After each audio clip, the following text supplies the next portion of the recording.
Chris Zweig, and coming next on CG at the Movies, Bradley Cooper's directorial debut of A Star is Born, Tom Hardy as Venom, John David Washington of Black Klansman fame in Monsters and Men, plus Robert Redford's final acting performance before his retirement in The Old Man and the Gun. All this and coming on next on CG at the Movies. Our first movie is A Star is Born, which is not only one of the best remakes I've ever seen, but also Bradley Cooper's best work since American Hustle. He directs himself as a troubled singer who discovers a young songwriter with a voice. She's played by Lady Gaga, and he manages to help make her dreams a reality. Here's what we're gonna do. We come sing that song, what I love. No, I can't do that. Here we go. It's not funny. Jack. Look at me. All you gotta do is trust me.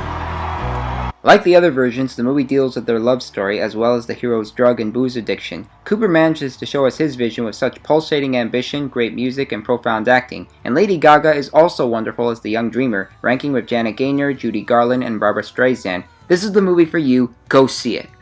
And our next movie is Venom, a poison-for-the-mind Marvel movie from the Spider-Verse with Tom Hardy in one of his shockingly worst performances as investigative reporter Eddie Brock becoming poisoned by a parasite after trying to expose a sadistic laboratory. His alter ego is now the vicious Venom. Look into my eyes, Eddie. The way I see it.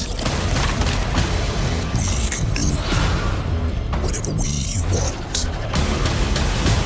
Do we have a deal? Venom is one of the worst superhero movies I've seen in recent years. It wastes such wonderful people like Tom Hardy and Michelle Williams, its CGI effects are cheesy, its plot makes no sense, and its tone is mean-spirited and noisy. This is utter garbage.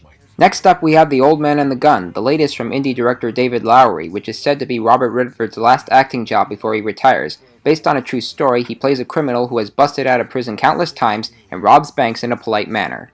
Excuse me, I'd like to open up an account. Well, great. What type of account do you have in mind? This kind.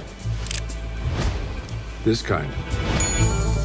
Also in the cast, and we haven't seen her in a long time, is Sissy Spacek as a widow who becomes attracted by his charming ways, and then there's Casey Affleck as a detective, Danny Glover and Tom Waits as Redford's partners in crime. This is such a relaxing drama without any noise or fights. If this is Redford's last role, he sure closes himself with such style and charisma. If it's playing at your local indie theater, go see it pronto. And our last movie is Monsters and Men, which introduces 3 Brooklyn characters who all become affected by an unarmed African-American man being shot to death by a white cop. John David Washington plays a conflicted cop, Anthony Ramos plays a young Latino man who films the murder, and Kelvin Harrison Jr. plays a young baseball champ who decides to enter the protest. Cities are gonna keep burning. Kids are gonna keep getting shot. You're under arrest. I didn't do nothing. And cops are gonna keep getting off. But you have a ticket out. I wanted a bit more study in the 3 characters, but it's another one of those movies to battle racism during the Trump era. It has situations involving people filming cops at the scene of the crime and protests which look and feel realistic, and the acting from Washington, Ramos, and Harrison Jr. keep things in check. Go see it. Well, those are the movies I'm reviewing this week. I'm Chris Zweig, and I'll see you at the movies.